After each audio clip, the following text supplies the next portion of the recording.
última aula, a gente falou sobre as limitações da lógica proposicional na expressão de raciocínio lógico. Por isso, foi proposta a lógica de predicados, que utiliza as expressões lógicas acrescidas de um quantificador universal e de um quantificador existencial. Dessa maneira, permite-se expressar de maneira mais fiel um determinado raciocínio lógico que não é baseado apenas em proposições, mas também é baseado em quantificadores. Então vamos seguir.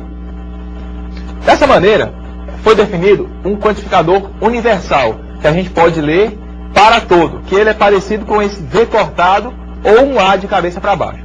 Esse quantificador universal, ele pode ser usado para definir um conjunto em que todos os números, todos os itens de um determinado conjunto se enquadram numa determinada situação. Nesse exemplo aqui, nós temos a expressão através de predicados usando quantificadores do conjunto dos números naturais. Não sei se vocês se recordam, né? Mas lá, mais ou menos na base da quarta série, a gente viu que os números naturais são de 0 para cima, né? Partindo de 0, são números inteiros, né? Não negativos. Então vejamos aqui no slide. Nós temos para todo x, nós temos para todo x,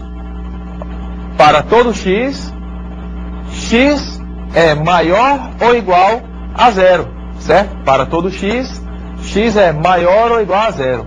Dessa maneira, o que a gente pode concluir? A gente pode concluir que se x é maior ou igual a 0, então x é um número natural. Usando a lógica de predicados, nós podemos expressar esse raciocínio, expressar essa proposição, essa verdade, certo? Vamos ver mais exemplo aqui.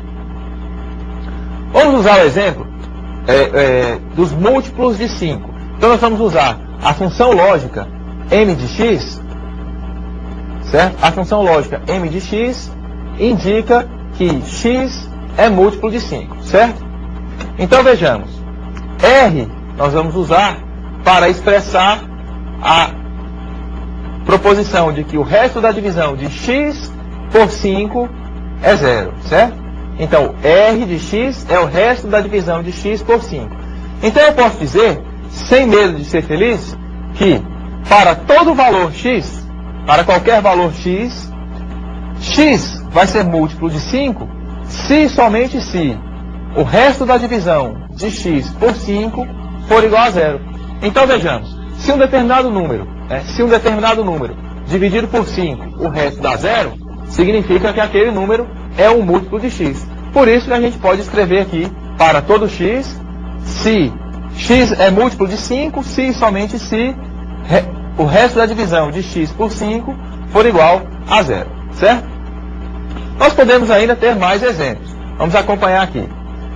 Vamos tentar expressar a situação de que um determinado número x é múltiplo de um determinado número y, certo? Então, nesse caso, m de x indica que x é múltiplo de y. Vamos ver o que isso aqui, como a gente pode mostrar isso. Nós vamos usar como auxiliar uma função r de x e y, que indica o resto da divisão de x por y, certo? Dessa maneira, como que a gente pode apresentar isso? Nós podemos apresentar ler esse predicado da seguinte maneira. Vamos acompanhar aqui. Para todos os valores x e y, ou seja, para todos x e y, certo? X vai ser múltiplo de y se e somente se o resto da divisão de x por y for igual a 0, certo? Então, dessa maneira, nós conseguimos aí exemplificar que, através de predicados, um número é múltiplo de outro. Vamos ver se a gente tem mais algum exemplo aqui. Nós temos, além do quantificador universal, o quantificador existencial, que a gente lê da maneira existe, né? E se é, ao contrário, significa existe. Então, o existe, ele é usado para expressar, através de predicados, quando existe algum caso que aquela situação é verdade, porém ela não é verdade para todos os casos. Vamos ver aqui um exemplo. Então vejamos, existem números que são múltiplos de 7, certo? Nem todos os números são múltiplos de 7. Nós usamos aqui a função m de x para indicar que x é múltiplo de 7. Então, para todos os números x possíveis, alguns deles Ou seja, existe algum número x tal que, esse símbolo, essa barra na vertical, né, tal que x é múltiplo de 7, certo? Então, o quantificador existencial, ele é usado para indicar uma situação que existe, mas que ela não é válida para todas as situações, certo? Vamos ver mais exemplos aqui.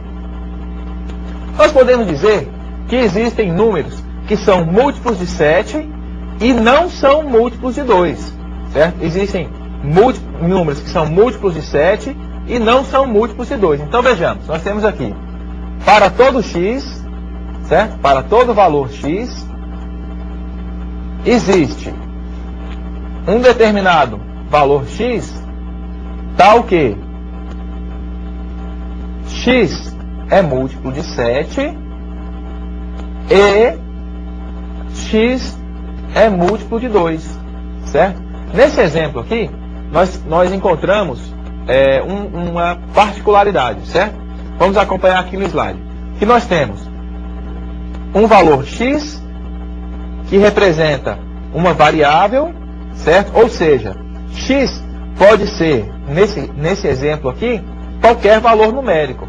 E nós temos 7 e 2 que são constantes, certo? Então eu quero dizer que, variando os números x, nós vamos encontrar números que são múltiplos de 7 e não são múltiplos de 2. Lembrando que nós estamos usando aqui o apóstrofo, né, para indicar a negação, ou seja, nós estamos negando que x seja múltiplo de 2, certo? Então, vamos seguir aqui com a nossa revisão, passando para o seguinte tópico. Nós temos ainda o quantificador existencial na sua forma negada, onde nós usamos esse símbolo aqui para indicar que, ao contrário do existe, nesse caso nós dizemos que não existe.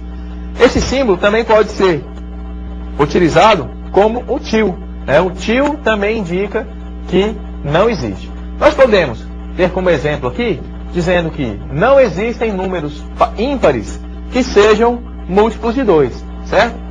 É claro, isso é uma informação óbvia, a gente sabe que não existe número ímpar que seja número de 2, que seja múltiplo de 2. Agora vamos tentar exemplificar isso através de um predicado? Vamos acompanhar aqui.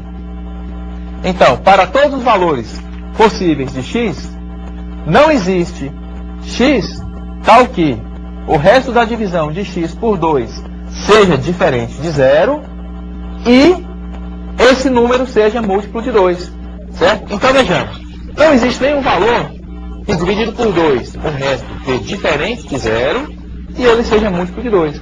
Por quê? Porque a condição para que o número seja múltiplo de outro é que a divisão de um por outro seja 0, certo? Então não existe um número ímpar que seja múltiplo de 2, certo? Além disso, nós temos ainda como a negação do quantificador universal, né, que pode ser expresso através do til, por exemplo, o que significaria nenhum.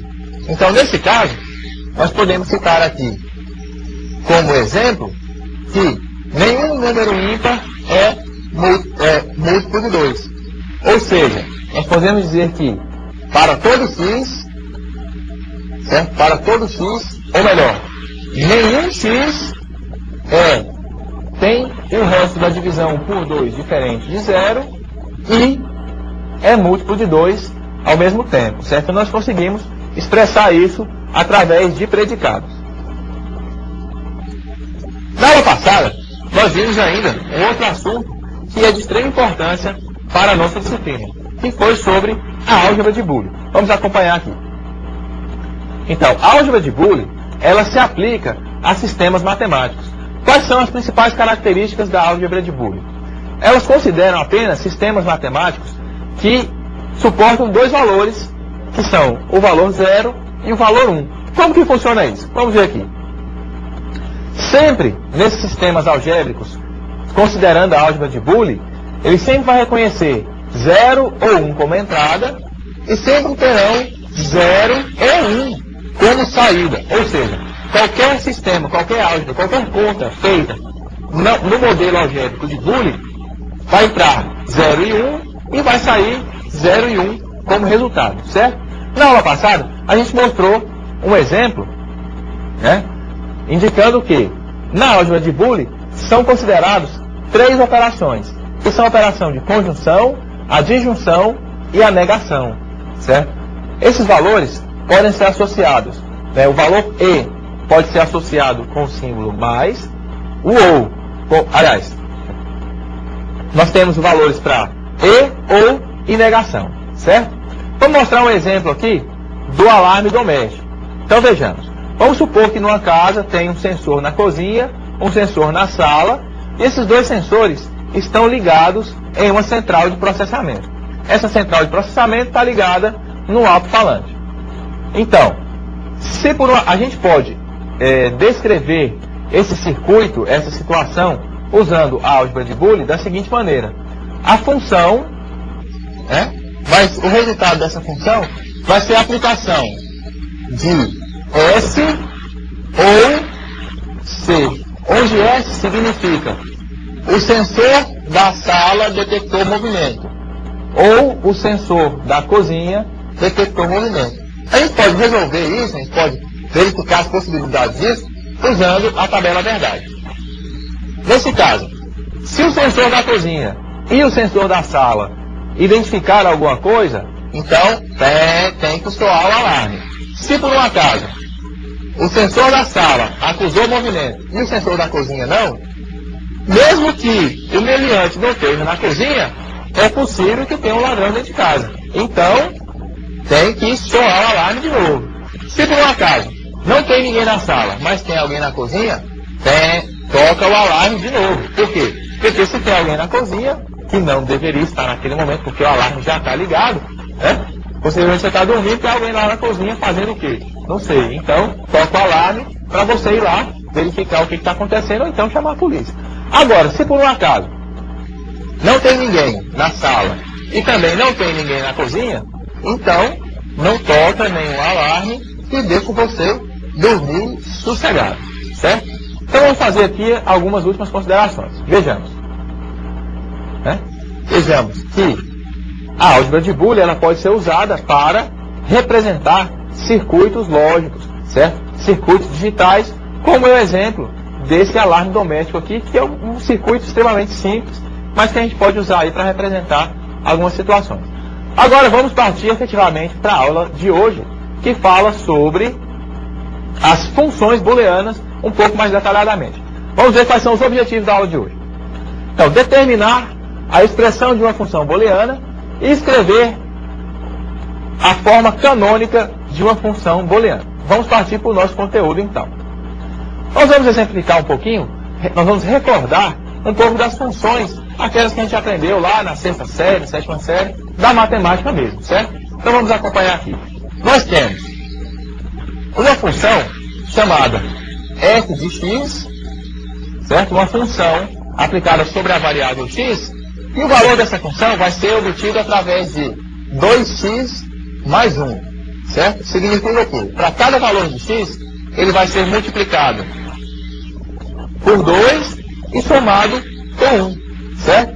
Nós temos aqui alguns exemplos que a gente vai apresentar. Então, por exemplo, se essa função, se ela for aplicada para x igual a 2, então f de 2 é igual a 2 vezes 2 mais 1, que é igual a 4 mais 1, que é igual a 5, certo? Se essa função for aplicada com x igual a 5, então nós teremos f de 5 igual a 2 vezes 5 mais 1, que é igual a 10 mais 1, que é igual a 11, certo? Se essa função for aplicada para x igual a 3, nós teremos f de 3 igual a 2 vezes 3, mais 1, que é igual a 6 mais 1, que é igual a 7, certo? Então esse seria o resultado da aplicação da função da álgebra comum que a gente está acostumado, que trabalha com valores decimais, valores arábicos de 0 a 9, com várias casas decimais e por aí vai. Como que funciona na álgebra de Boole? Vamos dar uma olhada aqui. Na álgebra de Boole, certo? A função, ela vai ser verdadeira, certo? Ou essa função, ela será falsa, certo? Ou seja, se naquela função da álgebra comum que a gente mostrou ali, nós obtivemos valores como 11, 5, 7 ou 13 ou qualquer valor aplicado àquela função. Aqui não. Na álgebra de Boolean, nas funções booleanas, a gente sempre vai ter como retorno 0 ou 1, certo? Porque elas são funções aplicadas na álgebra de Boolean. Essas funções da álgebra de Boolean, elas também são aplicadas sobre variáveis ou constantes lógicas. Essas variáveis ou constantes lógicas, elas sempre também terão valores 0 ou 1. Então, por isso que fica simples da gente supor que as funções lógicas, as funções booleanas, vão ter retorno sempre de 0 ou 1. Por quê? Porque as entradas também são efetuadas na forma de zeros ou 1, certo? Então, vamos ver mais exemplos aqui. Vamos tentar mostrar um exemplo também voltado para a área de circuitos digitais, certo? Por quê? Porque essa é uma das mais frequentes aplicações das funções booleanas. É a representação de circuitos digitais. Mas para que serve isso? Bom, vamos pensar da seguinte maneira. Você está definindo um circuito digital, certo? Você está definindo, você pode escrevê-lo através de equações, trabalhar esse circuito sem a necessidade de efetivamente criar esse circuito. Significa o quê? Significa que se você detecta algum erro, se você melhora o circuito antes de fabricar, você está economizando com isso. Então muitas empresas investem pesado na parte lógica dos circuitos, na descrição lógica dos circuitos, inclusive através de funções booleanas. Para quê? Para diminuir os custos de produção, certo? Mas, além disso, as funções booleanas também podem ser usadas no desenvolvimento de aplicativos. Para quê? Para representar o raciocínio de um determinado programador. Muitas vezes, as funções booleanas são utilizadas no meio acadêmico para representar conhecimento. Então vamos ver um exemplo aqui. Um exemplo bem simples. Vamos supor que nós queremos escrever uma função booleana que representa o interruptor de uma lâmpada. Nós queremos representar esse circuito. Então, o circuito para ligar uma lâmpada é extremamente simples. Tem um interruptor. Você chega. Se está escuro, você liga a lâmpada. Se está claro, na hora que você vai sair do recinto, você desliga a lâmpada.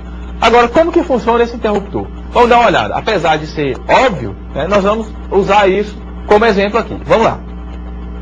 Então, se você chega numa sala e a luz está ligada, se você, com a lâmpada ligada, pressionar o botão do interruptor, o que vai acontecer? Imediatamente ele vai desligar a lâmpada, certo? Agora, se por um acaso a lâmpada está desligada e você pressiona o interruptor, ela vai mudar de estado. Ela vai passar para o estado ligado, certo? Dessa maneira, a gente pode definir esse circuito, certo? A gente pode definir esse circuito de uma maneira muito simples. De que maneira é essa? Nós podemos definir como não há, certo? Nós temos uma função que vai retornar sempre o contrário do valor lógico que entra. Se ela está no estado, se entra 0, ou seja, se você pressiona o interruptor com a lâmpada desligada, ela retorna 1. O resultado, lâmpada ligada.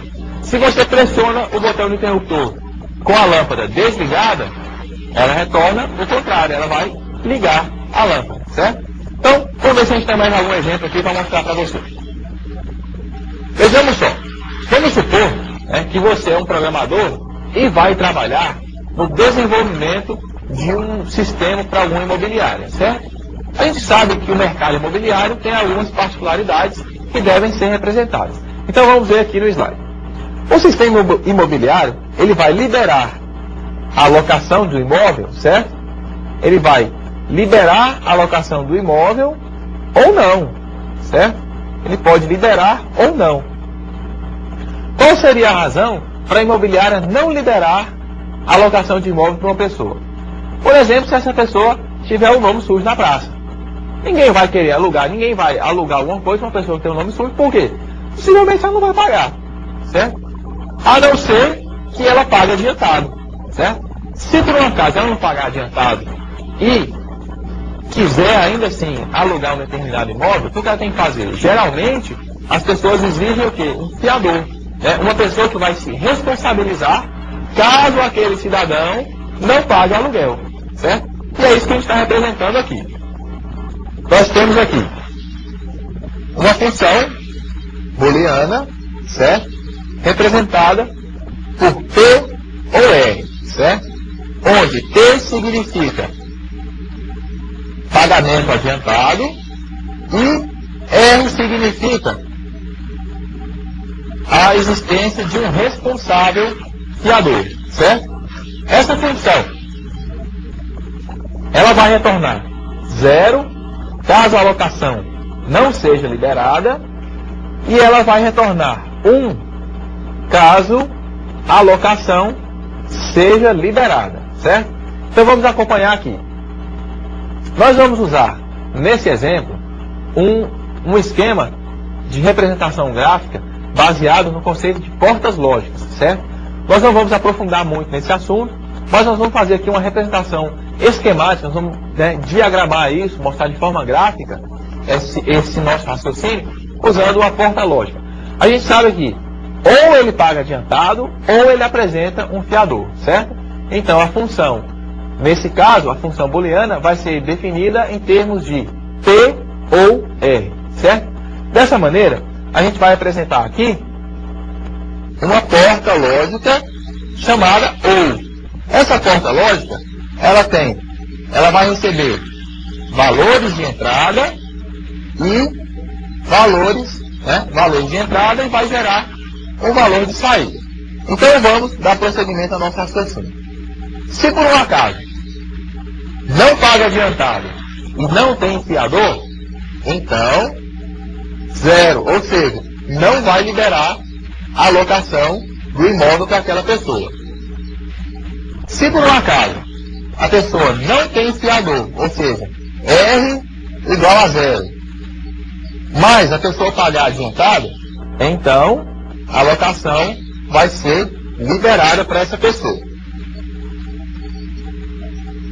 Se por um acaso a pessoa não tem como pagar adiantado, ou seja, T igual a 0, mas essa pessoa tem um fiador, então o resultado vai ser locação liberada. Ou seja, pelo cálculo do OU, 0 ou 1 resulta em 1. E se, em último caso, a pessoa paga adiantado e ainda tem um fiador, resultado, ela vai conseguir alugar esse imóvel, certo? Então vejamos, não é só para circuitos lógicos, para circuitos digitais, que a álgebra booleana tem uma utilidade, certo? Nós podemos usar funções booleanas para representar determinado raciocínio. Obviamente que o resultado dessas funções vai ser de acordo com os valores lógicos das variáveis de entrada, certo? Então nós sempre vamos determinar o valor da função lógica com base nos valores lógicos de entrada, certo? Agora vejamos, para você alugar uma casa, não basta simplesmente você ter um fiador ou pagar adiantado. A casa também tem que estar regularizada, ou seja, a documentação do imóvel tem que estar em dia para que você possa alugar. Então, o nosso sistema imobiliário que nós estamos idealizando aqui, ele também pode incluir essa questão, ele pode incluir essa funcionalidade. Então vamos ver como representar isso aqui. Então acompanhe comigo no slide. Nós temos agora uma função um pouquinho mais comprida, certo? Essa função um pouquinho mais elaborada, ela vai ser definida da seguinte maneira. Vamos acompanhar aqui. Ela vai ser definida como T ou R, ou seja, ou paga adiantado ou consegue um fiador, e além disso, tem que ter a documentação do imóvel em dia, onde P representa pagamento adiantado, R representa existência de um responsável fiador e B representa a documentação do imóvel em dia, certo? Então nós precisamos desses 3 fatores, sendo que o pagamento e o fiador são conectados por um conectivo lógico ou de junção, e o resultado disso vai ser conectado à documentação do imóvel através do conectivo lógico E, certo? Então vamos acompanhar aqui no slide como que a gente pode representar isso? Nós vamos usar novamente um esquema usando gráfico, né? Um esquema gráfico de representação usando portas lógicas, certo? Só que, nesse caso aqui, observe bem, nesse caso, nós teremos uma porta lógica, certo? E o resultado da saída dessa porta lógica aqui vai ser conectado diretamente na entrada de outra porta lógica, certo? Então nós temos T e R como entrada para um conectivo, ou a saída desse conectivo vai ser conectada diretamente em outra situação, dessa vez representada por uma porta E, que vai ter o valor de saída definitivo. Então vamos acompanhar aqui. Se por um acaso o resultado dessa primeira porta lógica foi 0 e, além disso, a documentação do imóvel não está em dia, não está pronta, qual vai ser o resultado? O resultado, essa pessoa não vai conseguir fazer a locação desse imóvel. Se por um acaso a pessoa, né, tem um fiador ou conseguiu pagar em dia, certo? Ou seja, a pessoa que quer alugar o imóvel fez a parte dela. Ela pagou adiantado, né, ela tem como pagar adiantado, ou tem um fiador. Tanto faz. Para nós não interessa, agora, nesse momento, não interessa mais saber se ela pagou adiantado ou se ela tem um fiador. Basta saber que a parte dela ela fez. E a imobiliária? Nesse exemplo aqui, a imobiliária, para esse caso, não fez a parte dela. Ou seja, a imobiliária não tem a documentação do imóvel disponível. Nesse caso, não vai conseguir fazer a locação do imóvel também. Ou seja, o resultado dessa função, para esse exemplo, vai ser 0. Certo? Nós temos ainda mais alguns casos para a gente poder discutir. Então vejamos. Se por um acaso a pessoa tem a documentação, a imobiliária apresenta a documentação em dia, ou seja, agora a imobiliária fez a sua parte. A imobiliária tem a documentação do imóvel em dia. E o inquilino, o que o inquilino fez? O inquilino não conseguiu fiador ou, né, e também não conseguiu pagar adiantado. Ou seja, para esse caso, a imobiliária fez a parte, mas o inquilino não fez a sua parte. Como o conectivo, nesse caso, é o E, lógico, significa o quê? Que as duas condições têm que ser satisfeitas para que a locação do imóvel aconteça. Ou paga adiantado ou tem um fiador e, além disso, a documentação do imóvel tem que estar em dia. Então, nesse caso aqui, o resultado qual é? Neca de Pitibiribas não vai conseguir fazer a locação do imóvel. E quando é que esse cidadão vai conseguir alugar esse imóvel? Pelo amor de Deus, até eu já estou ficando com dó dele. Coitado, deve estar sem casa para morar. Né? Vamos acompanhar aqui o único caso que vai servir. Que é o quê? Quando ou ele conseguiu pagar adiantado ou ele conseguiu um fiador e, além disso, ele também, a imobiliária conseguiu disponibilizar o valor do imóvel, né? Disponibilizar a documentação. Me desculpe. Nesse caso, enfim, ele vai conseguir fazer a locação do imóvel, certo? Então vejamos. Nós falamos um pouquinho sobre funções booleanas. Né? Essas funções booleanas, elas podem ser usadas para representar um determinado raciocínio. Ah, professor, mas na hora de fazer um programa, eu vou fazer isso mesmo? A gente vai usar isso na hora de fazer um programa? Não sei. Tem programadores que gostam de usar, outros não. Eu, particularmente, sempre costumo fazer um diagrama, sempre planejar o programa, planejar um algoritmo, antes de escrevê-lo no computador. Por quê? Porque muitas vezes você vai direto para o computador, digita lá o código-fonte em linguagem C, em Portugal, seja lá como for, em Java, né? Você digita o código-fonte, aí aparece um erro. Aí você tem um monte de letra lá, um monte de código-fonte, talvez você vai se atrapalhar para corrigir. Agora, vamos acompanhar aqui no slide novamente. Né? Acompanhando aqui com esse esquema gráfico, com esse esquema gráfico aqui, a gente pode visualizar de maneira mais fácil, mais simples, se tem algum erro. Por quê? Porque vamos olhar aqui. Nós temos exatamente os limites das entradas, ou seja, nós sabemos exatamente quem são os valores de entrada, nós sabemos que tipo de valor de saída tem que ser produzido, nós sabemos quais são as condições para que esses valores sejam produzidos e nós temos como determinar o resultado final, certo? Então essa determinação do resultado final baseado no esquema gráfico fica mais fácil para nós como seres humanos visualizarmos a saída do programa. É por isso que vocês vão ver no momento futuro a importância do planejamento, da análise de requisitos, ou seja, você verificar antes de iniciar a construção de um programa quais são as condições, as necessidades para que aquele programa, para que aquela solução que vai ser implementada através de um software, de um programa de computador, ela realmente consiga ser produzida, certo? Então vamos seguir aqui com os nossos slides. Vamos fazer algumas considerações a respeito das funções booleanas.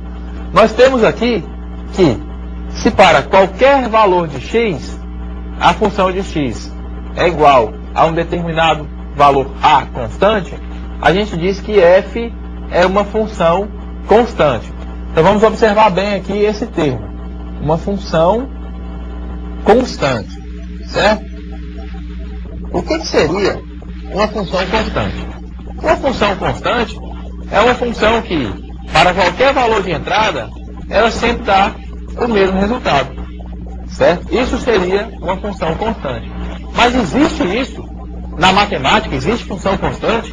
Existe na lógica, no raciocínio, essa tal dessa função constante? Vocês vão de recordar que a gente viu em aulas passadas o que era uma tautologia. Vocês lembram o que é uma tautologia? Uma tautologia é uma proposição que ela vai ser sempre verdadeira, certo? Então, se você descreve uma função lógica e essa função lógica é uma tautologia, certo? Se essa função lógica é uma tautologia, então a gente pode dizer que para qualquer valor de entrada, o resultado vai ser sempre o mesmo. O quê? Nesse caso, verdadeiro. Ou seja, ela é constante e o seu valor é verdadeiro. Agora, nós podemos ainda ter uma função constante que dá sempre falso. Nesse caso, seria uma contradição, certo? A contradição, se vocês se recordam bem, eu me recordo, é uma proposição, é uma função booleana, que vai ter valor sempre falso. Então, a tautologia é sempre verdadeira, a contradição é sempre falsa. Dessa maneira, nós temos aí dois exemplos de funções constantes, certo? Vamos fazer aqui ainda mais alguma consideração. Veja só. Nós temos aqui, se f de x é uma função booleana, certo? Se f de x é uma função booleana, então,